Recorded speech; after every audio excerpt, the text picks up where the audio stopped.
Amados em Cristo, hoje, quinta-feira santa, nós queremos refletir sobre a condenação de Jesus diante de Pôncio Pilatos.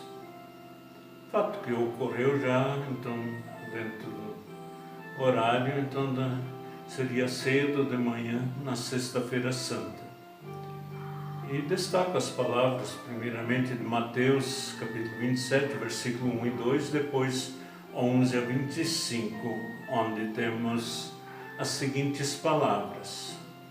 Ao romper o dia, todos os principais sacerdotes e os anciãos do povo entraram em conselho contra Jesus, para o matarem, e amarrando-o levaram e o entregaram ao governador Pilatos. Jesus estava em pé diante do governador e este o interrogou, dizendo: "Você é o rei dos judeus?" Jesus respondeu: "O Senhor está dizendo isso." E sendo acusado pelos principais sacerdotes e pelos anciãos, Jesus nada respondeu. Então Pilatos perguntou: "Não está ouvindo quantas acusações fazem contra você?" Mas Jesus não respondeu nenhuma palavra, a ponto de o governador ficar muito admirado. Ora, por ocasião da festa, o governador costumava soltar ao povo um preso, conforme eles quisessem. Naquela ocasião, eles tinham um preso muito conhecido, chamado Barrabás. Estando, pois, o povo reunido, Pilatos lhes perguntou: "Quem vocês querem que eu solte, Barrabás ou Jesus chamado Cristo?" Porque sabia que era por inveja que eles tinham entregado Jesus. E estando Pilatos sentado no tribunal, a mulher dele mandou dizer-lhe: "Não se envolva com esse justo, porque hoje em sonho sofri muito por causa dele." Mas os principais sacerdotes e anciãos persuadiram o povo a que pedisse Barrabás e condenasse Jesus à morte. De novo, o governador perguntou: "Qual dos dois vocês querem que eu solte?" Eles responderam: "Barrabás." Pilatos lhes perguntou: "Que farei então com Jesus chamado Cristo?" Todos responderam: "Que seja crucificado." Pilatos continuou: "Que mal ele fez?" Porém eles gritavam cada vez mais: "Que seja crucificado." Vendo Pilatos que nada conseguia e que, ao contrário, o tumulto aumentava, mandou trazer água e lavou as mãos diante do povo, dizendo: "Estou inocente do sangue deste homem. Fique o caso com vocês." E o povo todo respondeu: "Que o sangue dele caia sobre nós e sobre os nossos filhos." Amados, apenas Pilatos podia ordenar a morte de Jesus. O Sinédrio não tinha esse direito para convencer Pilatos. Todavia, os líderes dos judeus acusaram Jesus de promover a rebelião contra o Império Romano, proibindo as pessoas de pagar impostos e se declarando rei. Isso nós temos registrado em Lucas capítulo 23, versículos 1 a 2. E Pilatos interrogou Jesus, mas não encontrou motivo para condenar. Por isso, enviou Jesus para Herodes, o rei da Galileia, porque Jesus era galileu. Herodes estava curioso para conhecer Jesus e queria ver algum milagre. Ele interrogou Jesus, mas Jesus não respondeu. Herodes então ridicularizou Jesus e o enviou de volta a Pilatos, vestido com um manto bonito, como se fosse um rei. Isso conforme Lucas, também no capítulo 23, versículos 11 e 12. E seguindo Pilatos, entendeu que Jesus era inocente e que os líderes religiosos estavam agindo por inveja.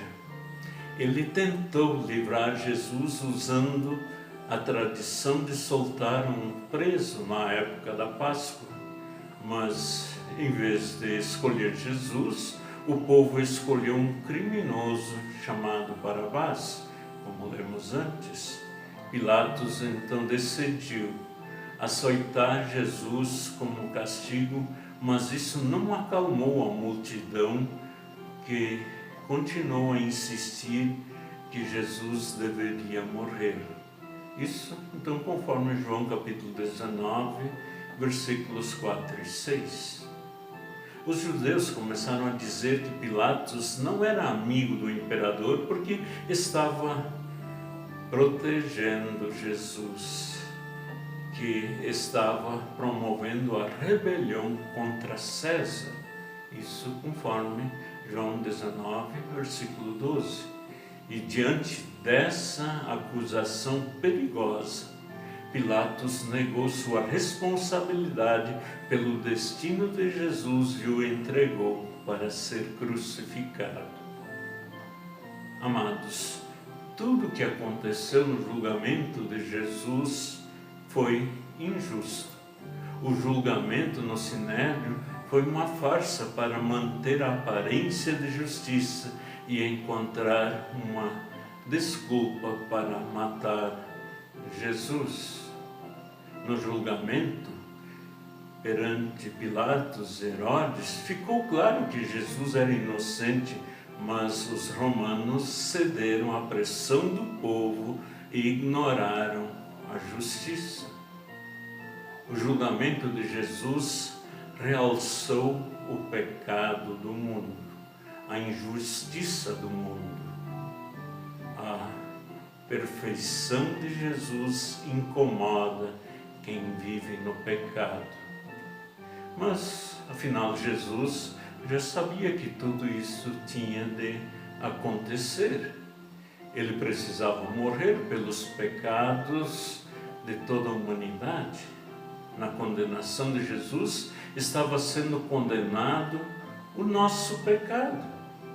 E foi o seu pecado, o meu pecado, o nosso pecado que realmente o levou a ser condenado. Pois pagar a culpa de nossos pecados é a verdadeira causa da paixão e morte de Jesus Cristo. E isto Pedro deixou bem claro quando no dia de Pentecostes teve a coragem de dizer: vós o matastes. Pois muitos daqueles que estavam ali escutando Pedro no dia de Pentecostes em Jerusalém nem estiveram lá no alto do Calvário.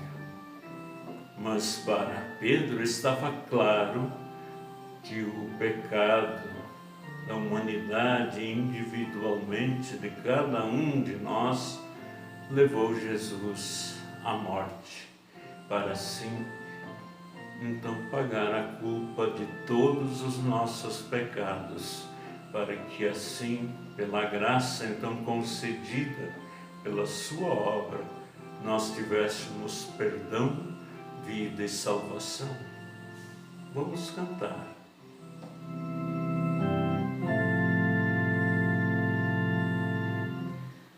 Jesus, Senhor bondoso, minha glória abandonei, por amor ao Pai gracioso, ao desprezo me entreguei, para ser redimido de pecado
nascido, já remido da mais dura servidão. És o Filho bem querido do Senhor da redenção. E assim, amados, possamos cada vez mais então nos aprofundar então naquilo que foi toda a obra de paixão e morte de Jesus em nosso lugar, e confiando então nessa obra de Cristo, nós, por Ele, receber a redenção desta vida para uma vida em perdão, em salvação eternamente com Ele. Amém.